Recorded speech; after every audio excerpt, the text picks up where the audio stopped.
ওমানে মারা যাওয়া 4 ভাইয়ের জানাজা শেষে পারিবারিক কবরস্থানে দাফন করা হয়েছে।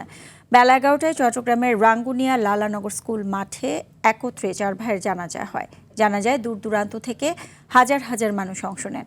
একসঙ্গে 4 ভাইয়ের মৃত্যুর ঘটনায় পুরো এলাকায় শোকের ছায়া নেমে এসেছে। চট্টগ্রাম থেকে সাইফুল মাহমুদের প্রতিবেদন জানাচ্ছেন লামিয়া তানজির মাহমুদ। বুধবার বেলা 11টা চট্টগ্রামের রাঙ্গুনিয়া উপজেলার লালানগর হাই স্কুল মাঠে অনুষ্ঠিত হয় 4 সহোদরের জানাজার নামাজ। অংশগ্রহণ করে প্রায় লক্ষাধিক মানুষ। ইমামতি করেন বেঁচে থাকা একমাত্র ভাই হাফেজ মোহাম্মদ এনাম। জানাজা শেষে বান্দারাজার পাড়া কবরস্থানে পাশাপাশি 4টি কবরে দাফন করা হয় মোহাম্মদ রাশেদুল, মোহাম্মদ শাহিদুল, মোহাম্মদ সিরাজুল ও মোহাম্মদ শহীদুলকে।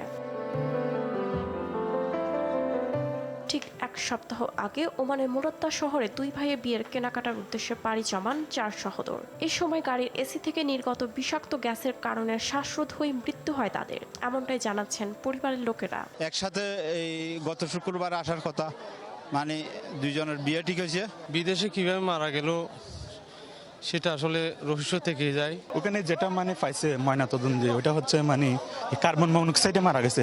বাংলাদেশ বিমানের একটি ফ্লাইটে মঙ্গলবার রাত 10টায় চট্টগ্রামের শাহ আমানত আন্তর্জাতিক বিমানবন্দরে এসে পৌঁছে 4 সহোদরের মরদেহ। ভোরে ঢাকা বিমানবন্দর থেকে 2টি অ্যাম্বুলেন্সে করে যখন মরদেহগুলো বাড়িতে নেওয়া হয় তখন পুরো এলাকা পরিণত হয় শোকের জনপদে।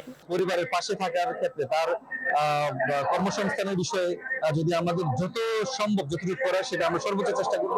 4 সহোদরের যিনি মা তিনি হার্ট অ্যাটাকের রোগী। শেষবারের মতো যখন ছেলেদের মুখ দেখানোর পালা তখনও পাশেই দাঁড় করানো ছিল অ্যাম্বুলেন্স আর সঙ্গে ছিলেন 2 জন ডাক্তার। লামিয়া তানজির মাহমুদ, RTV।